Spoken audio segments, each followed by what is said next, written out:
Olá! O Direito Sem Fronteiras continua a exibir edições especiais sobre geopolítica e outros assuntos de interesse mundial. Hoje vamos falar sobre o novo Parlamento Europeu que realizou eleições em 2019 para a escolha dos seus representantes e começa 2020 com uma nova configuração. Foi o segundo maior pleito do mundo, perdendo apenas para a Índia. No primeiro bloco do programa, vamos saber como funciona e como surgiu o Parlamento Europeu e qual a importância dele para a União Europeia e para o resto do mundo. Com duas sedes, uma em Estrasburgo, na França, e outra em Bruxelas, na Bélgica, o Parlamento Europeu é formado por 751 assentos de representantes dos interesses de cidadãos de diferentes regiões da Europa e que fazem parte da União Europeia. Ele foi criado em 1952, com a designação de Assembleia Comum da Comunidade Europeia do Carvão e do Aço. 10 anos depois, passou a ser chamado de Parlamento Europeu. As eleições acontecem de 5 em 5 anos e começaram em 1979. É o segundo maior pleito do mundo e só perde para a Índia. É responsável por fazer leis e aprovar orçamento e dialogar com outros países.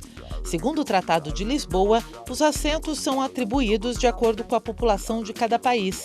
Sendo assim, a Alemanha é a nação que possui maior quantidade de membros. E para debater o assunto, convidamos Bernardo Pablo Suchinic, especialista em Direito Internacional, e Tiago Sorrentino, professor de Direito Internacional. Obrigado pela presença dos dois aqui em nosso programa. 751 cadeiras no Parlamento Europeu. Não deve ser fácil organizar uma mesa de debate ali. Como é que funciona? Porque parece que quem é eleito não faz as leis, né? Existe uma divisão de poder ali, ou de poderes, bem definida. Como funciona? Eu quero fazer uma lei no Parlamento Europeu, como é que eu encaminho isso? Eu sou um eleito, por exemplo, da Inglaterra. É interessante porque o Parlamento Europeu, ele na verdade, nós temos uma preconcepção do que seja um parlamento, muito com base na nossa realidade. É que a construção da União Europeia e do Parlamento Europeu leva a funções um pouco diferentes daquelas funções que normalmente nós vemos nos parlamentos nacionais, corriqueiramente. O Parlamento Europeu ele tem uma função, ele participa do processo legislativo, mas não é o único. Talvez ele tenha tenha um aspecto de destaque, até porque o Parlamento Europeu ele surgiu inicialmente para integrar a participação dos parlamentos nacionais. E depois se viu a necessidade de poder dar uma legitimidade social para as instituições da União Europeia. Ou seja, você tem um Conselho Europeu, tem uma Comissão Europeia, tem um Banco Central Europeu, tem várias instituições nas quais a sociedade não participa diretamente.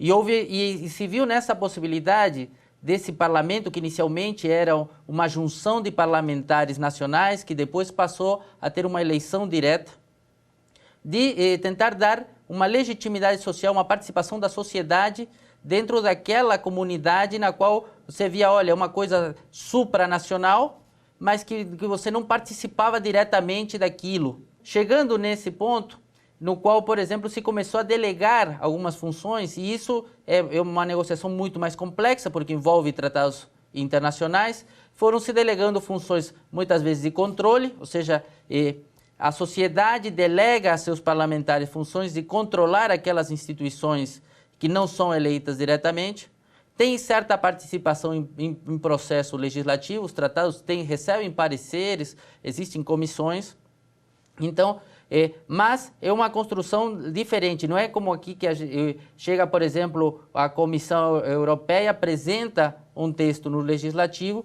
tem toda uma tramitação e aquilo é promulgado. Já volto contigo. Há uma diferença muito grande de um parlamento, digamos, de um país. Lá são 28 países, uma população de quase 500 milhões de pessoas. Um projeto de lei começa por onde lá? Bom, o sistema do Parlamento Europeu, ele se distingue nesse sentido do nosso, porque lá você não tem a figura dos partidos, certo? São blocos, né? Sim, são blocos. O que acaba acontecendo? O membro do parlamento, ele pode pertencer a qualquer corrente ou qualquer agremiação política no seu país de origem. Ele permanece independente e autônomo quando ele é eleito. Ele é um membro do Parlamento Europeu. Porém, uma vez lá, ele pode constituir ou entrar dentro de um que nós chamaríamos de bloco, ou que seria o mais próximo de partido, mas não tem a característica de partido. E não necessariamente um bloco que tenha muita afinidade à sua ideologia. Muito pelo contrário. Hoje nós temos 8 blocos formais.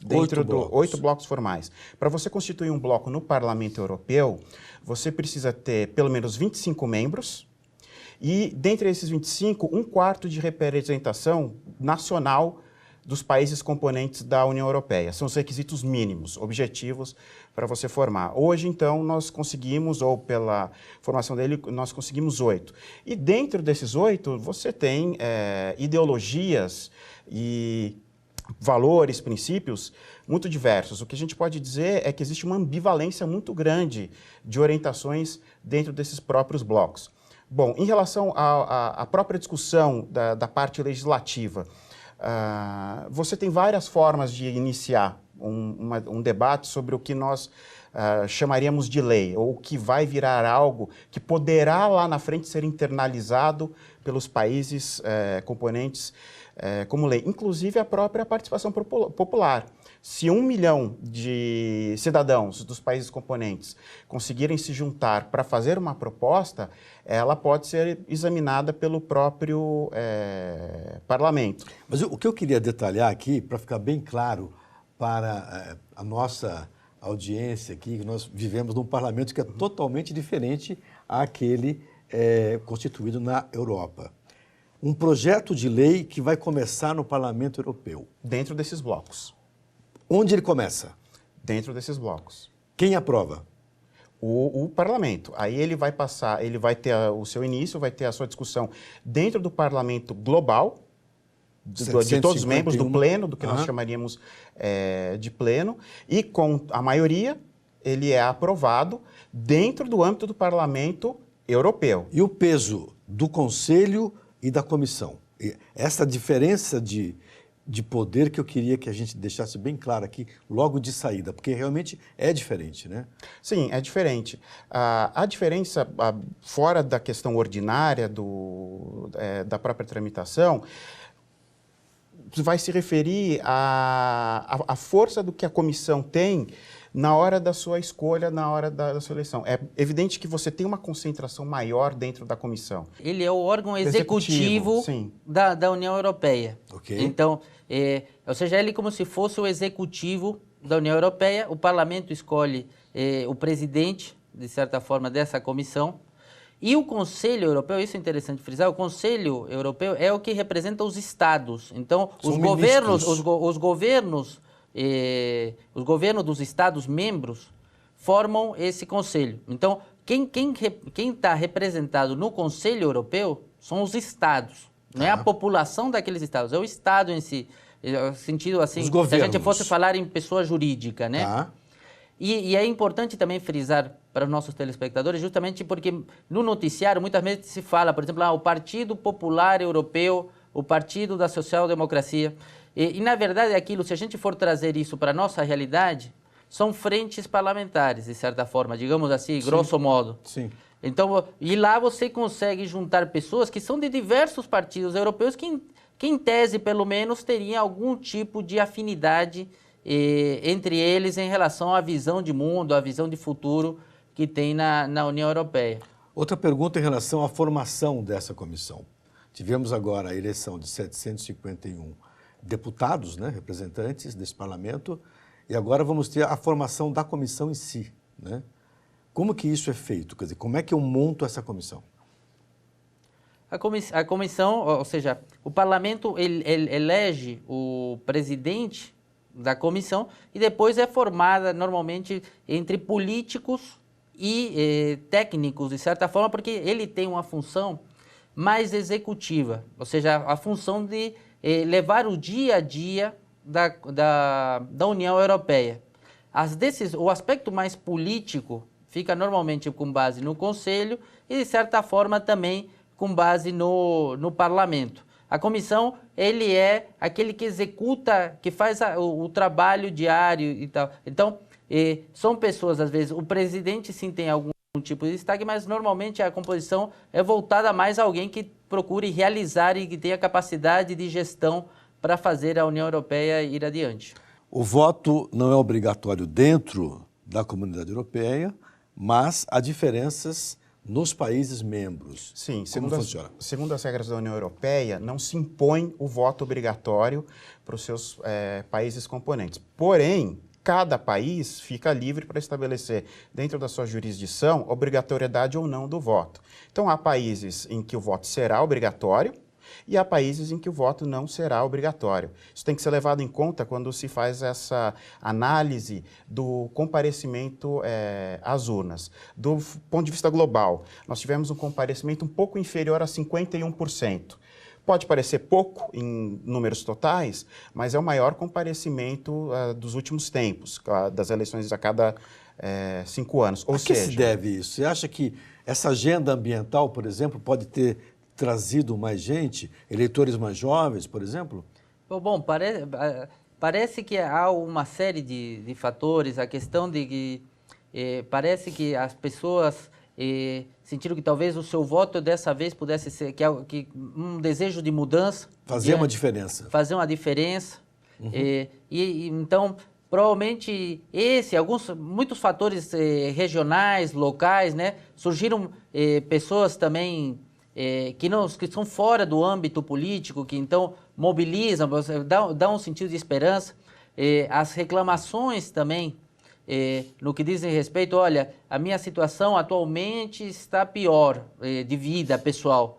E aquilo mobiliza muitas vezes a pessoa a votar. Não, se minha vida está bem, independe de quem me representa lá, inclusive até porque muitas vezes está longe, fora das fronteiras do seu país, está votando lá na França, está votando lá em Bruxelas. Agora, quando a situação aperta no próprio bolso, olha, aí a pessoa normalmente costuma sair do piloto automático e tenta assumir as rédeas para tentar dizer, não, olha, eu preciso de um representante que vote mais ou menos nesse sentido, que pense desta ou daquela maneira. No próximo bloco, vamos falar sobre a nova composição e o avanço dos verdes no Parlamento Europeu. É daqui a pouco. A gente volta já.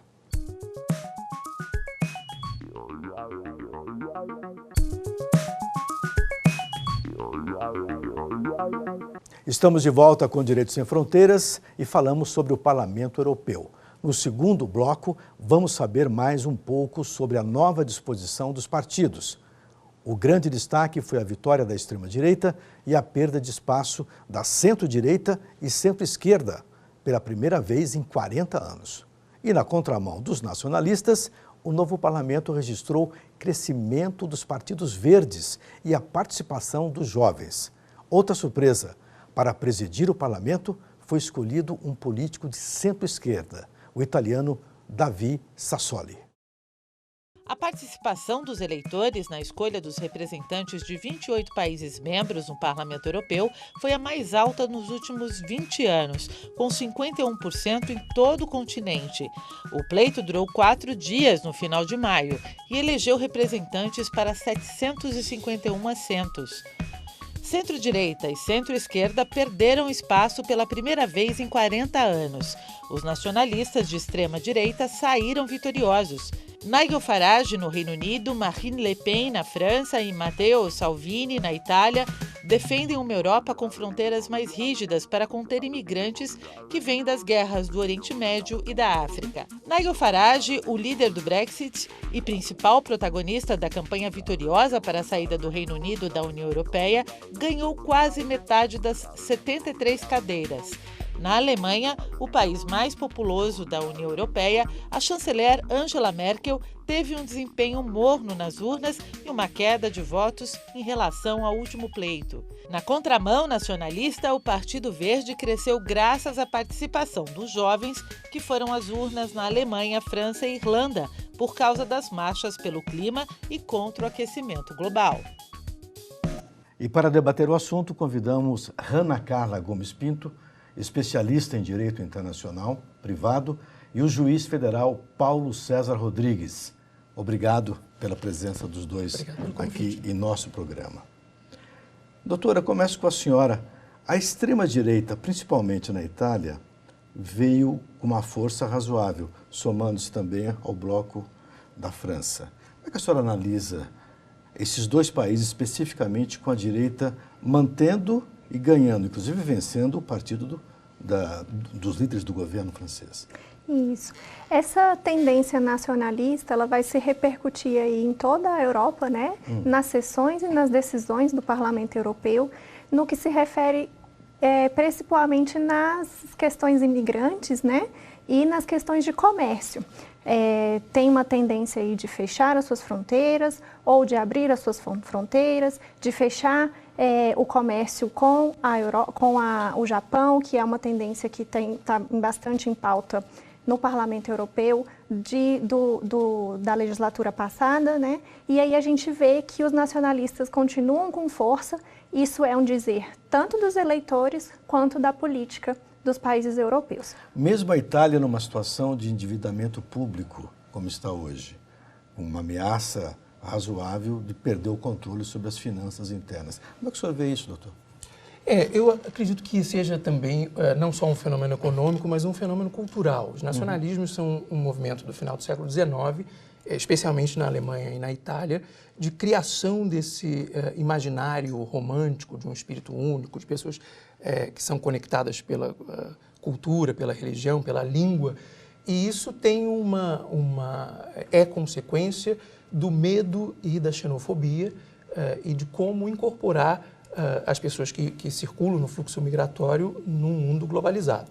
Portanto, cria-se uma tensão entre esses estrangeiros que são necessários à economia, mas que não são integrados à vida nacional, e as pessoas que não têm empregos porque a mão de obra estrangeira é mais barata e que se ressentem disso. Se, por um lado, os nacionais não querem os estrangeiros, por outro, os estrangeiros não integrados também não querem pagar impostos e não querem participar de um país que não é um país que os acolha. O Tratado de Lisboa deu mais poderes ao Parlamento Europeu. Conta essa história para a gente. Essa história é a história de um conjunto de países que, em algum momento da sua história, tentou unificar suas economias, que é o Tratado de Roma, de 1957, que previa a Comunidade Europeia, que, no fundo, era uma comunidade econômica, e que, portanto, previa livre circulação de bens e serviços e pessoas para fins econômicos. O Tratado de Maastricht, de 1992, estabeleceu uma cidadania europeia, que é o artigo B, o que soa curioso porque, geralmente, a cidadania decorre da nacionalidade. E, portanto, se tem um bloco que não é um Estado, mas em que se possa exercer direitos políticos. E, para isso, se criou um parlamento e a divisão dos seus órgãos internos. O parlamento tinha uma força política mais simbólica, ainda que aprovasse diretivas e a regulamentação da União Europeia. Agora tem uma força mais de freios e contrapesos, como uma força do parlamento num Estado. Aprova ou não a indicação do comissário, do presidente da comissão, perdão, e, portanto, tem mais força política efetiva, o próprio controle do orçamento, que a professora falou. Falando agora dos verdes, há uma tese de que esse crescimento é justificável pela chegada de eleitores jovens. Muitos atribuem a participação da Greta Thunberg, da Suécia, levantando aquela bandeira de Friday for Future, e que agora os verdes estão com um poder crescente na Europa, e podendo até influenciar o parlamento, sobretudo na Alemanha, onde eles ficaram em segundo. E foram bem também na Inglaterra. O que nunca tinha se visto. Nunca tinha se visto isso, né? Sim, que a extrema-direita era dominante na Alemanha, né? Alemanha, Itália e França. E agora, perdão, professor, vence aí com os jovens, né? Como um chamado da população. Nós tivemos aí há quem diga que foi 50,5% da população europeia votando, o que é a maior expressão dos últimos 20 anos do parlamento, né? Dos votos, das eleições. E a gente vê aí um chamado da população, chamando para si a responsabilidade de votar e que aquelas decisões atendam às suas necessidades, os seus anseios, colocando partidos jovens, com pessoas jovens, para enfrentar a extrema-direita e o próprio centro. Doutor. Os verdes não são propriamente uma novidade, né? Desde os anos 1970 que os verdes são uma força política relevante na Alemanha e pelo menos nos últimos 20 anos, estiveram ali no parlamento com alguma força. O que eu acredito que tenha acontecido é uma nova percepção de fazer política verde, e ela se deve por conta da agenda do aquecimento global e dessa percepção mais atual sobre problemas concretos do mundo atual. Mas eu não vejo o verde como uma chegada de algo desconhecido, não. A Europa já convive com os verdes, tanto internamente quanto no parlamento, já faz algum tempo. Sim. Há só uma nova onda com uma agenda atualizada. Eu não diria nem uma nova agenda. A agenda se atualizou. Mas no Parlamento Europeu é novo? Não, ela não é nova. Ela já estava ali dentro de alguns partidos, com algumas pontuações dentro das sessões. Com alguma força. É novo, com força. Com força. Isso. Capaz de ter voz contra os nacionalistas, os populistas, né? E aí a gente vai ter um bom debate em respeito à democracia e amor ao debate. E tem também uma capilaridade, né? Eles se movimentam rápido, né? Como os verdes sempre foram uma força na Alemanha, pelo menos internamente, a Alemanha detém a maioria das cadeiras no parlamento, por conta do fato de ser o país mais populoso da Europa, eles sempre tiveram ali. Ainda que não declaradamente verdes, a agenda sempre existiu.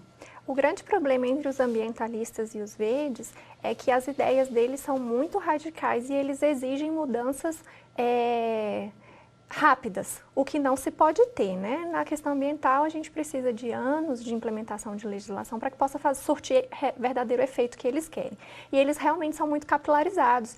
Eles pensam tanto em lixo, animais, meio ambiente, flora e fauna. Então, eles são muito divergentes entre si. Porém, agora eles vêm com força, né, para poder enfrentar os grandes partidos e as grandes ideologias que já têm. Eu me lembro da Greta, da sueca, a menina de 16 anos, quando ela começou, ela tinha 14,5, quase 15 anos, e era sentada numa calçada com uma placa escrita em sueco.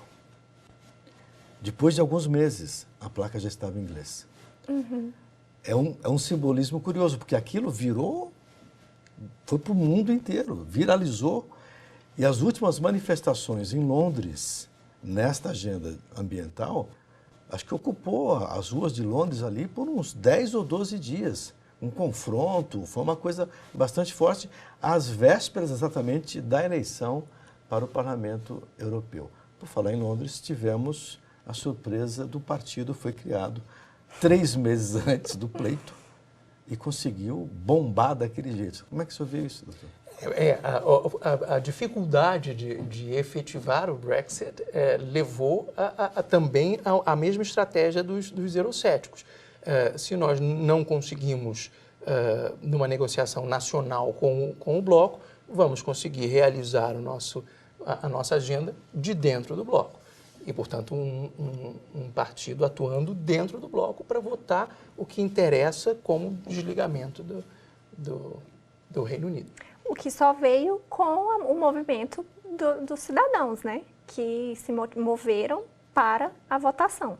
Movidos aí pela votação do Brexit, né? Pela movimentação política que eles estão tendo internas, e aí eles se movimentaram e resolveram sair de casa para votar, uma vez que o voto não é obrigatório e teve toda essa expressão. Em relação ao continente europeu, com essa agenda mais forçada para a salvação do planeta, né, para um lugar mais limpo para se viver. A própria Angela Merkel falou isso. Temos que incluir isso na agenda, é necessário. E do outro lado do mundo, o presidente dos Estados Unidos saindo do Tratado de Paris, achando que isso, na verdade, é uma bobagem. Agora, como é que... E agora temos esse acordo comercial, continente europeu, Japão, e os Estados Unidos ali meio naquele jogo nebuloso de tarifas, etc. Como ficaria o mundo com o presidente da maior economia do planeta negando os principais aspectos da mudança climática, sobretudo para quem mora na Europa? Não é um jogo pesado isso? É um jogo pesado, mas não é um jogo que dure para sempre. E essa é a vantagem, e é assim que o mundo se movimenta. Essas relações, ou pelo menos as que provocam verdadeiras mudanças, são aquelas mais perenes. Eu tenho a impressão que a percepção que o presidente norte-americano tem no mundo é de alguém um pouco mais radical e que passará. O mundo espera, com alguma atenção, ele vai passar. Que passe. Porque se não passar agora, passa em mais um mandato e 10 anos na história do mundo é um dia. É o que a gente vai ver a força entre capitalismo e o que o cidadão quer, né? O bem-estar. E a gente fica por aqui. O tema da próxima semana são os impactos ambientais, das mudanças climáticas e da poluição do planeta. Veja a nossa programação completa no site da TV Justiça e também no nosso canal no YouTube. Nosso e-mail é direitosemfronteiras@stf.jus.br. Um abraço e até a próxima.